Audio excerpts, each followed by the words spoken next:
Yep. Get a picture of your.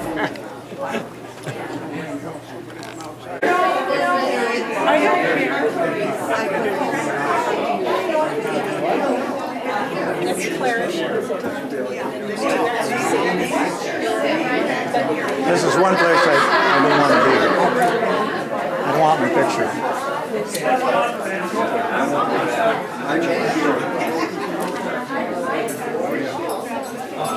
We can pull up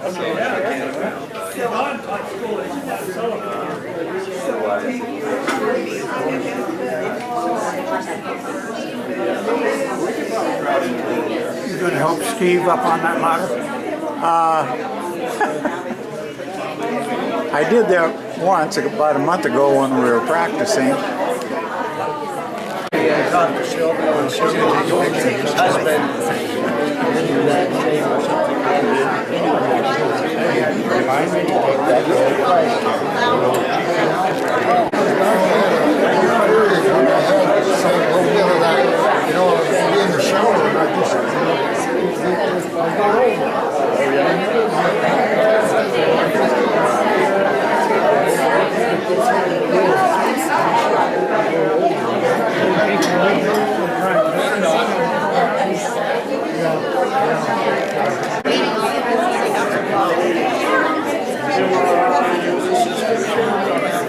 Smart Alex.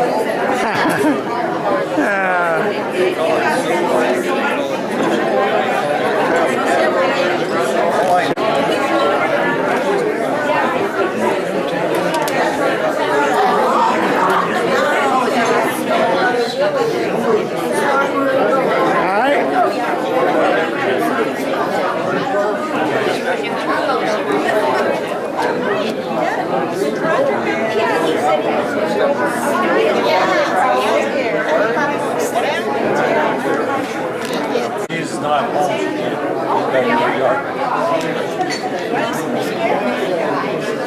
I might hate you, Bob. What? I think I hate you. There you turn. And that is Larry Howard.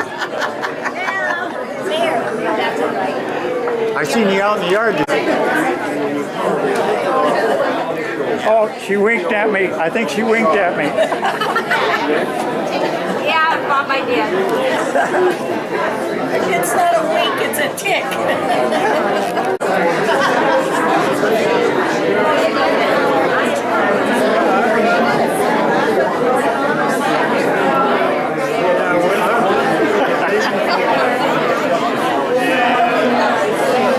Hi, Shirley. Hi, Bob, how are you? Good. Or as good as I can be. I think we all are. She got Pat, right? Yeah. Hey, the cameraman. Hi, Bob. Hey, Bob. Everybody wave at And there's our wife. I don't know who that guy is. His name is Bob. He's ignoring you. There's a close-up. Speak out here. You want me to smile or frown? Yes.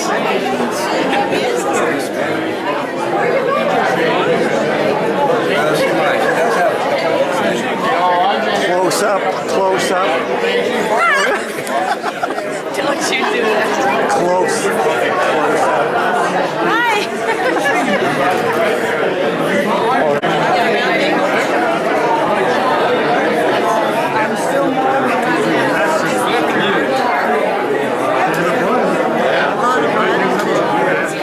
Hey, Don.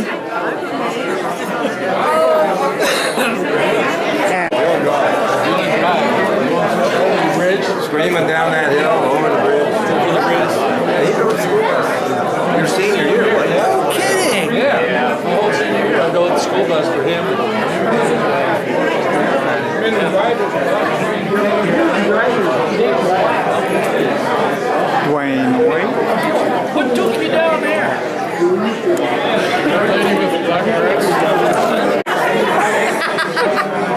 Kurt. Yeah, just 10 seconds. Just 10 seconds. For the night. Hell, everybody from our class is here now. You pay Bob. Okay. I pay Bob. Hi, Dixie. How are you? I'm Terry. Nice to meet you. Nice to meet you. Colored cards are for your menu choice, so it goes wherever you decide to sit. Yeah. It was 4 years. Hey, Judy. Oh, hi. Hey, Judy. I don't know. It's Judy. An empty spot. That's pretty good story.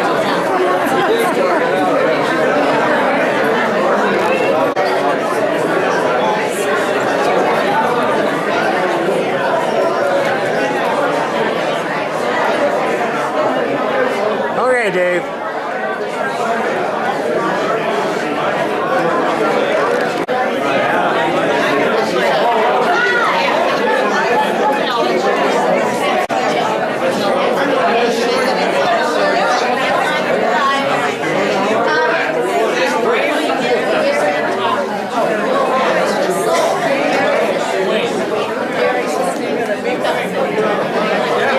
Jerry, right here.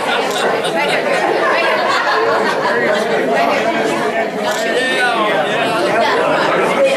No picture, please. No picture, please.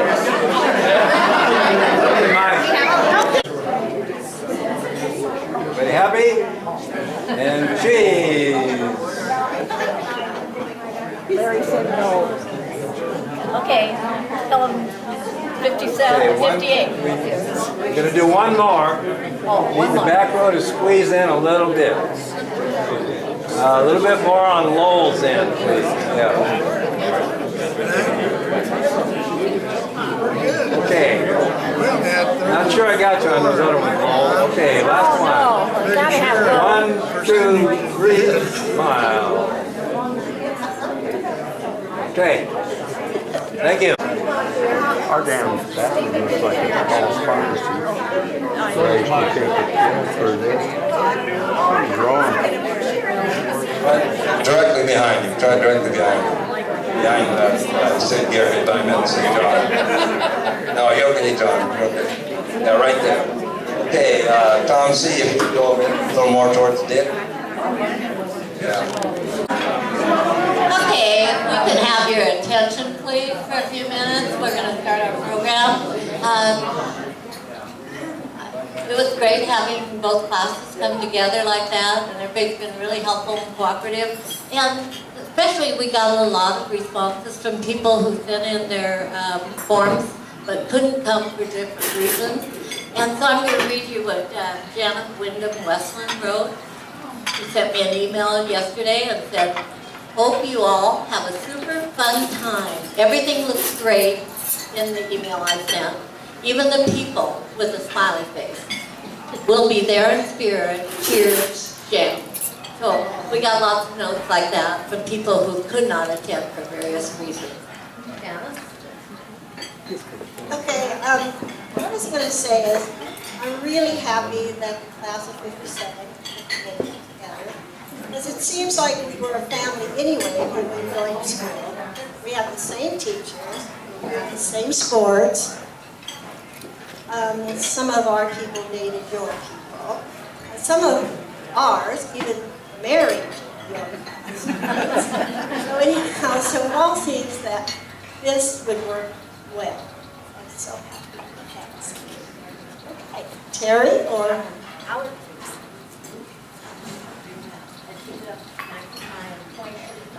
Point to the top, okay. I can hear the echo. Yeah, there you go. Okay. It's really great to see many people I've got a chance to re-meet and re-recognize, at least try to. I moved away from here to the Seattle area almost 60 years ago. And last year, I don't want to be eating it. Anyway, coming back last year, moving back to the Castle Rock area is wonderful, but it I feel like I need to reacquaint myself totally with people because I just lost track. Going to the interim reunions I went to was great, but it's wonderful that all of you come, and hopefully I'll get a chance to meet all of you again. Thank you. Okay, thank you. I got it.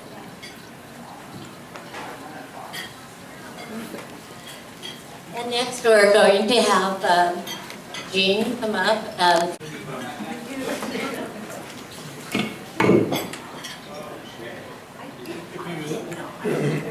If you noticed all these pictures that we put together for the class of '57, I have to thank Don Wooster. He helped me with the 50 reunion, and he took the pictures and actually he provided all the pictures. I put it on the chart for us.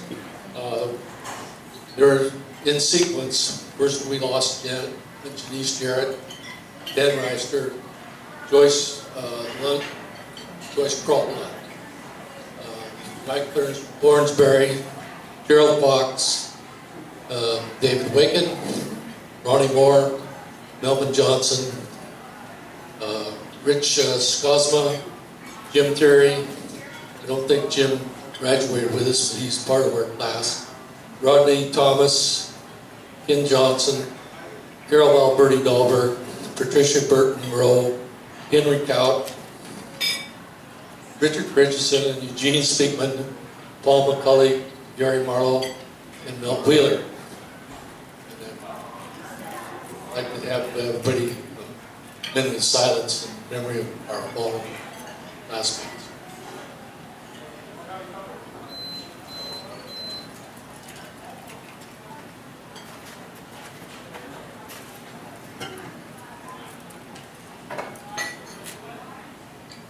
Thank you much, and I'd like to also, for the class, appreciation goes to Kathy and Janice for inviting us and getting us involved and getting us to meet with them on Wednesdays down at the Elks Club, and it all seemed to come together, and we've had a lot of good times, and I have to say I've gone through my senior annual, and a lot of the people wrote things there to me and wished me good luck, and a lot of the ones that rode my school bus, and a lot of people, when I tell them I drove a school bus my senior year in high school, don't believe me, but Ken Lamar, myself, and Paul Chapman all drove a school bus. Paul was in college, and I had the route that went through Bulin Drive, which had a bridge that went over the railroad track. And I would go up to the end of the road going up Spirit Lake Highway and turn around, come down, pick up Janice Kerr, and go up to Jimtown and pick up some other people that rode my bus. And they wrote some things about me being a bus driver and not paying attention to the road. Now, it's pretty hard to drive through that area and go across that bridge with a pusher, not a small bus, but a large bus. And it probably scared a lot of them to death. It was a worthwhile job that I got when I was working for Jack Marks or Dean Goggins, one of the two, when I got hired from Dick Smith. But we all enjoyed what we did, and it helped me later on. When I went back in the Navy, Bev and I went to Montana. And in Montana, I found out that they don't put chains on buses. They issue you a shovel. And we never missed a day of school the whole year that I lived in, 2 years. We lived in Great Falls. There's no way that I could compete with Mr. Crocker. He was way too eloquent and has certainly done a lot of things. I moved all the way from Castle Rock to Longview. That was the extent of my travels. And spent 46 and a half years at a paper mill. And I would like to read off our deceased list, which I believe is smaller than the class of 57, which I feel very fortunate for us. Otis Bishard, Virginia DeVore Moltons, Robert Dana, Mary Jo LaRue Walker, Keith Titus, Judy Root Ribland, Pat Mendenhall Turner, Patty Bruce Odell, Joe Meeks, Carmelita Fox McCarter, Dorothy Glens, Jack Kerr, Nancy Lee, Bob Vandenbroek, Ron Downing, Janice Palmer, Ray Whittle, Mansell Toms, Judy Wise Cabert Carrick, and Cecilia Steele Duffy. And certainly, personally, I was close to a number of these people, not all, but it is very sad. In fact, I happened to be on shift when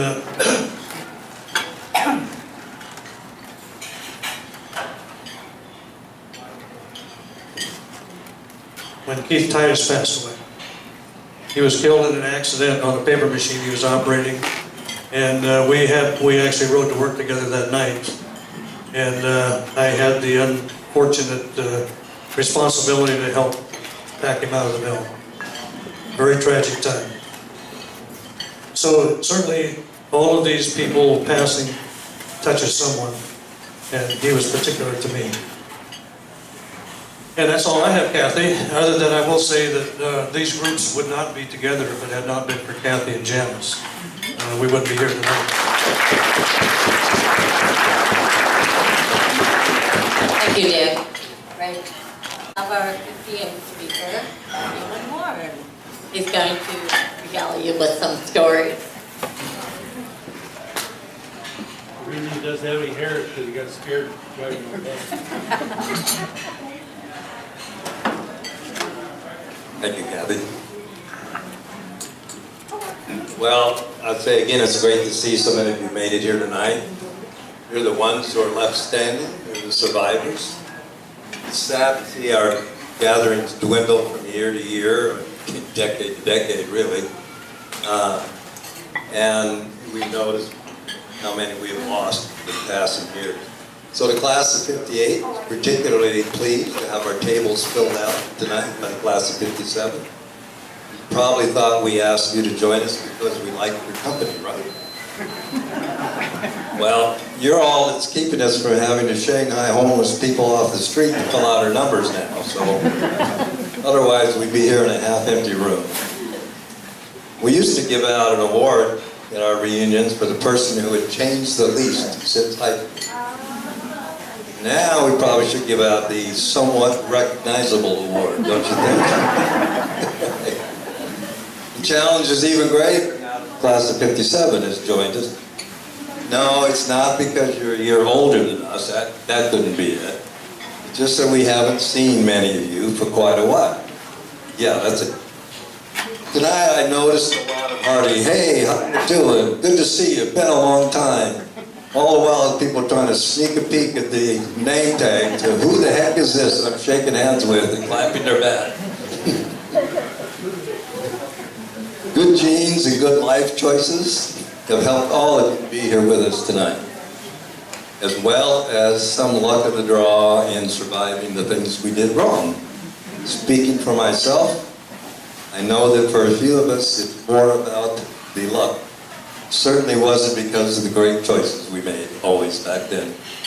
I'm reminded of the words of the famous Mickey Mantle, who at a mature age famously said, if I had known I was going to live this long, I would have taken a lot better care of myself. Not everybody shows up for these kind of celebrations, though. I heard that when one of our classmates got his invitation to this gathering in the mail, his wife asked if he's going to attend. And he says, oh no, those things go on for too long and it would just be physically uncomfortable. And she says, oh, you poor dear. Is it that thing with your bladder? Oh no, he said, some of my old girlfriends will be there and I just couldn't hold my stomach in that long. So if I sound a little strained up here, you'll know why. Hey, let those among you with a health challenge or two pass out the first kidney stone. For those of you who are not a member of either classes, but are here with your spouses, we appreciate your patience and your forbearance while we take a little trip down an old lane, a very old lane actually, which isn't part of your memory. Heck, by now I'm not even sure it's part of my memories, but I'll do the best I can. I'm reminded of another husband who accompanied his wife to her high school reunion. After meeting several of her friends and former schoolmates, they were sitting at a table where he was yawning and obviously very bored. Then the band cranked up and some people started dancing. There's one guy on the floor, he's just living at large. He's break dancing, he's moon dancing, he's back walking, he's doing backflips, buying drinks for people, the whole works. The wife turns to her husband and says, "See that guy? 25 years ago, he proposed to me and I turned him down." Husband says, "Looks to me like he's still celebrating."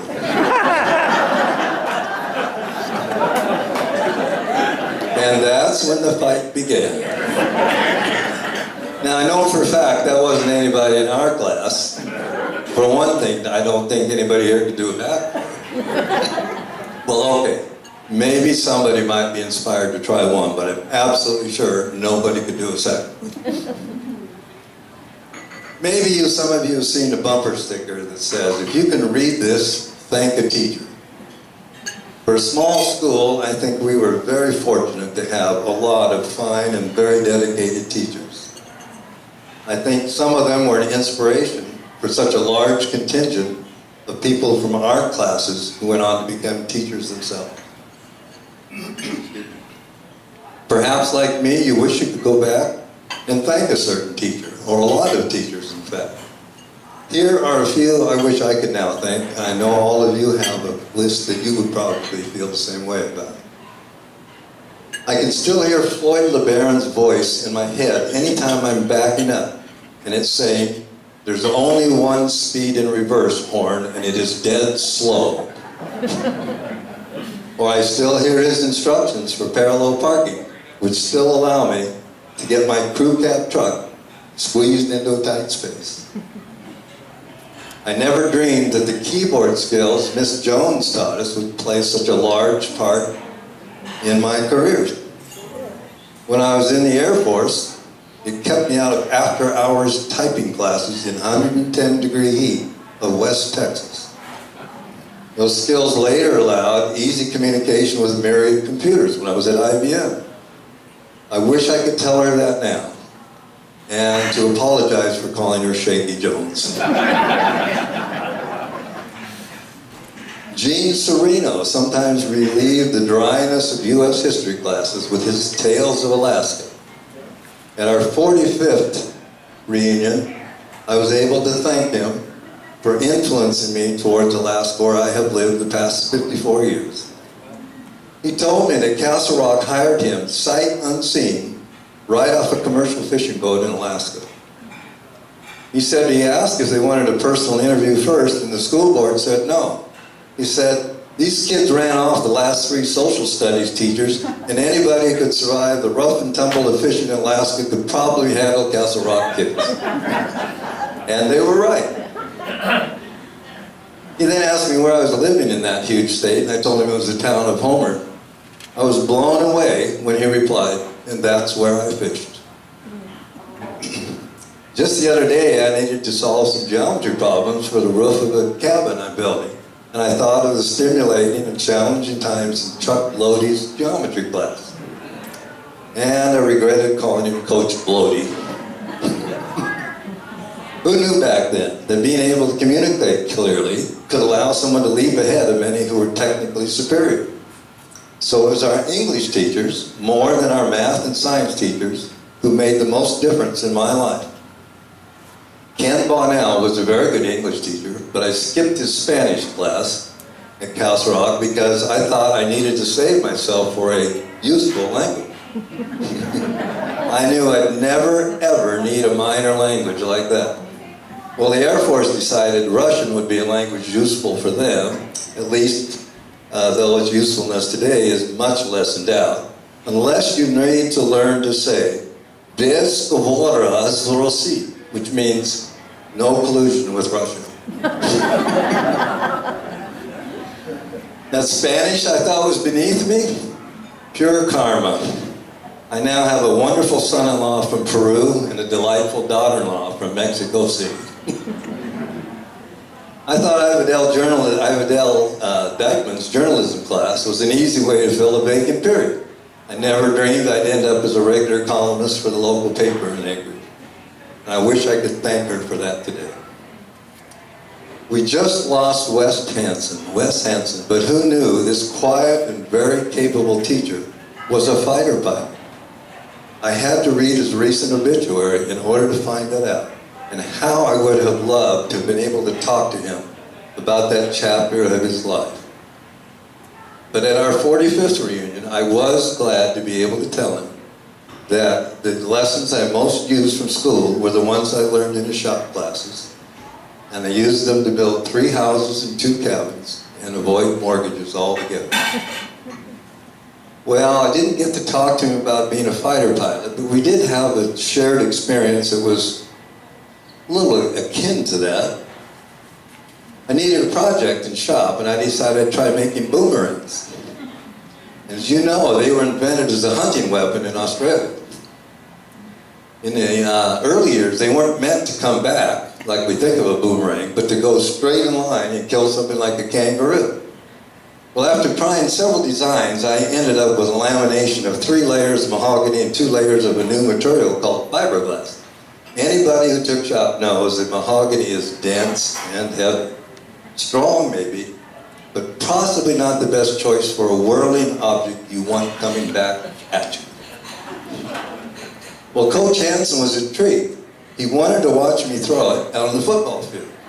So we went out during 6th period one day. I threw it, showed him how you hold it horizontally, or vertically, and how it turns horizontally. And with just dumb luck, it made a perfect 100-foot diameter circle, about 10-foot elevation, came back, hovered right down and landed at my feet. Dumb luck. I'd never ever done that before. So I offered it to him to try since I'd made it look so easy. He said, sure, I'd like to try it. So he threw it more or less as I had. Well, less actually, I guess, because it went in a straight line, dead straight line, about 3 feet above the ground, showed no sign of curving around in a circle. It headed straight for a baseball game that was in the far corner of the football field. And coach says, oh no. And he then began applying all sorts of body English, trying to steer that boomerang away from this baseball game. Time slowed down. Probably Coach Hansen was imagining the headline in next week's Advocate. Beloved high school coach, most down athletes with whirling circle of death. So the boomerang passed through the outfield, headed for the more densely populated infield. Coach is still twisting and turning, trying to get that thing influenced to change the flight of that demonic boomerang. Somehow it misses the infielders, but as it's heading straight for the pitcher, coach is thinking, I think, oh, after I get out of jail, maybe I'll be able to get a job somewhere as a carpenter.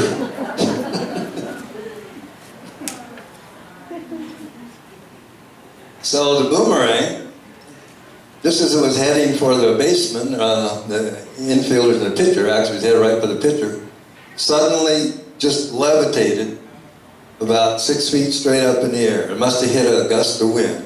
It headed right straight for the pitcher's knees. Up it went over their heads, crashed into the backstop. So I went over to retrieve it and asked Wes if he'd like to try it again. He said, oh, no, not now, not ever. You'll remember Miss Kerr, our other resident old maid teacher. Just why she was an old maid was always a bit of a mystery to me, because she seemed very bright and very attractive for an old lady, of course. She maintained our junior and senior high school libraries, which were my favorite schoolrooms after woodshop. And she was, of course, the resident director of our amateur play efforts, an activity that I know touched many of us here tonight. I can't recall its name, but I'll never forget our junior play. It was memorable for reasons other than acting greatness, which was rather short supply in my own case, I know. Our play was a detective thriller, you might remember, with shots in the dark from a real .38 caliber revolver. Can you imagine that happening in a school nowadays? Nobody even thought to check it to make sure we'd actually bother to take out the live bullets before loading it with blinds. Of course, the night of the dress rehearsal, Miss Kerr said everybody had to be in full costume. So our policeman character showed up in his cop uniform of blue pants and trousers plus a hat, and a genuine Castle Rock Police Department badge borrowed from retired town marshal Charlie Barr. I'll leave this person unnamed for reasons that will soon be obvious, so I'll just call him Tom for short.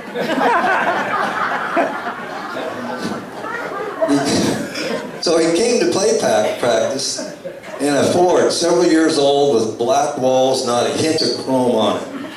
We could immediately see that in the dark it could kind of sort of pass for an unmarked police car, except it had no red lights or siren. It just seemed too good an opportunity to waste. So for a flashing light, we kited a storm lantern that was a prop out of the play.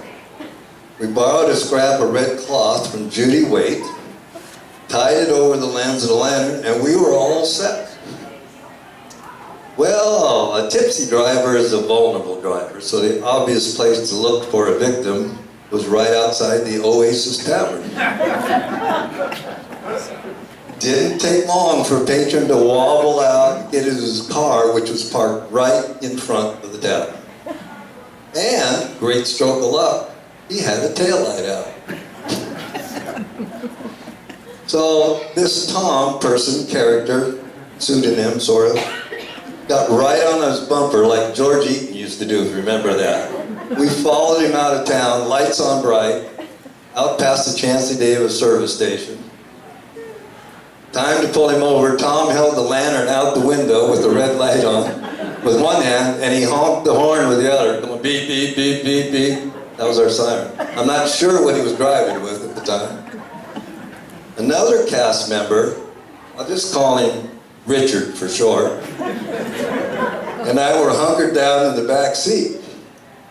Well, Tom gave a stern lecture on the taillight and a warning in his best policeman voice that the driver, you might get smacked if you drive around at night without it. So he let the poor sap go, but for good measure, followed him right on his bumper, all the way up to his driveway, which is way out on Old Highway 99. And we peeled off and drove back to town. After our success, we of course stopped to discuss the seriousness of what we were doing. Nah, I'm just kidding. We decided it worked so well the first time, and of course we should just try it again. So we went back to the pastime and we went for another go. You know how you're always reading about cops using the pretext of a burned out taillight to pull somebody over? It was just uncanny because another few minutes of watching, another hapless victim came out a little unsteadily out of the tavern, started up his car, turned on his lights, and there it was again. One taillight on, one taillight off. Again, right on his bumper with lights on bright for a while. Then the lantern out the window and the beeping horn. Another stern lecture. You need to get that fixed right away because I don't want to have to give you a ticket if I catch you driving around again. Richard and I were shaking with muffled laughter in the back seat. We were surprised the offender didn't notice the car rocking. Oh yes, sir, officer, I promise I'll get it taken care of right away. And Tom sent him on his way. Well, it worked so well the first time that we followed this poor terrified schmuck all the way up to his home up Spirit Lake Highway.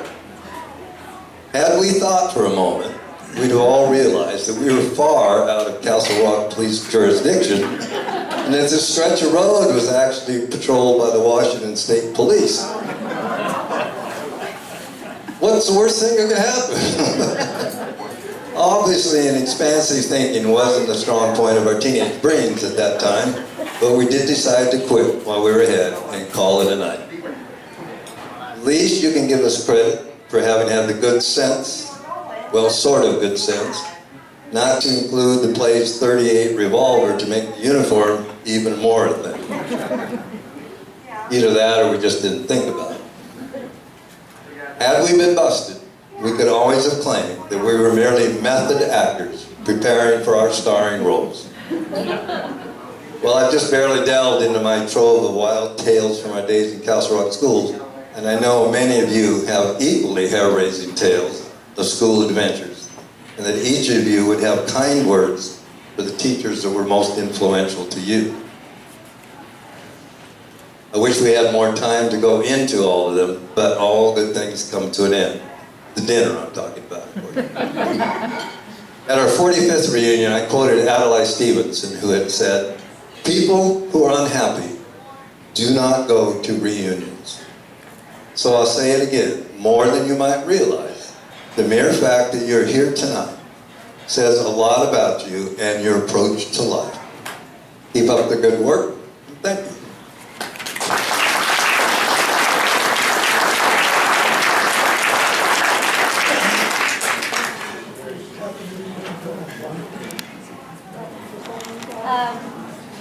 Jerry, Howard, Lowell, Sandy, come on up.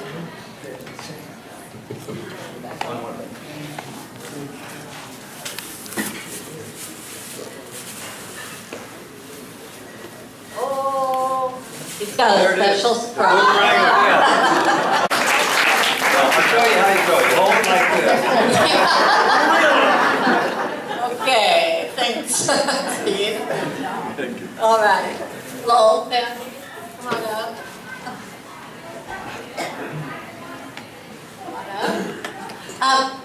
This is the end of our program, and we want to thank everybody who did so much to help us out. And that was a lot of people. And so I'm not going to name all of them. No, definitely not me. And everybody pitched in to help when asked. And when our work party, we had a lot of people come and just did the little things that counted. And that meant a lot to us and both classes, that everybody was willing and generous and just all around great. Thanks. Jerry.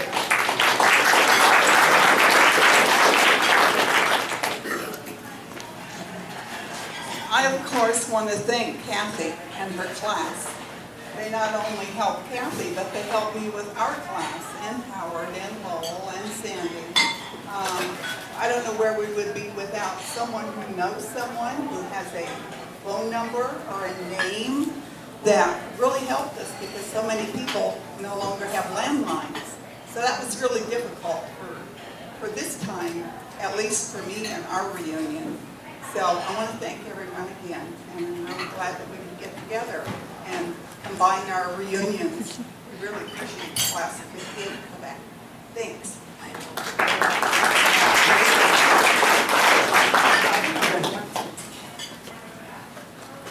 In line with what I said earlier, I look forward to following up, meeting more of you, getting to re-know some of you.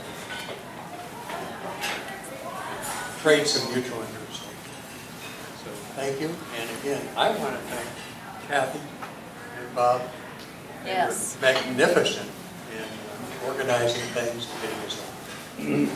Definitely. Many hours on it. Well, Yes. Oh, I forgot to mention Janice. She was all over. yeah. All the graphics you see, everything. It Yes. was wonderful. Yes.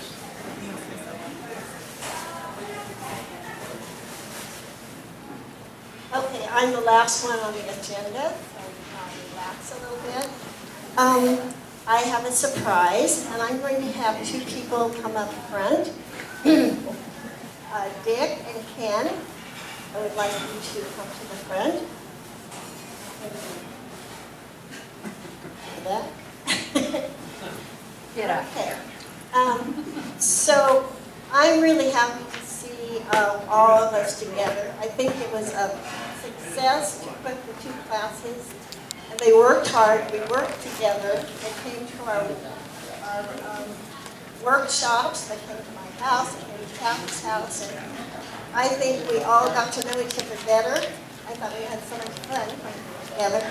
And now I will hope that we will meet at our lunches together, Mary, on Wednesdays, the first Wednesdays of the month at the FSLs. Okay, these men are going to do some presentations, and I'm going to let them talk. Are going to talk. I'm on the last one on the agenda, and I wasn't scheduled to give a big speech, and I'm not. I just want to thank the class of 58 for allowing the class of 57 to join us, and I want Terry to come forward. This is for you, Terry, for all the work you did for class of 57. I did not do that much work. Anyway, that's for you. Oh, my goodness, that's beautiful. Thank you so much. You bet. I'm speechless. Give it to Dick. Dick, please come Dick's forward. gonna talk? Okay. Woo. All right. Well, I was told to embarrass Kathy. Oh, I knew that, yes. I knew that was coming. She can turn red. Anyway, Kathy, we got something for you too. It's the ladies that get something, I guess. I suppose Bob will have to water this. Yeah, that would be the first. Wow, you gonna carry it home for me? This is heavy. I'll take that. We also have one. Isn't that beautiful? See, I said the women got something, see? Too bad, guys. They did all the work. Anyway, I want to thank class 57 for joining us. It's a lot more fun. Hold it up, hold it up. Yeah, up Kathy, there. tell me what to do again. Anyway, thank you for coming. We'll see you maybe 5 years or so. That's right. Hey, all right, you never We'll have a know. picnic next summer, so That's right. we'll go from Anytime. there. Okay. Come on. Thank you.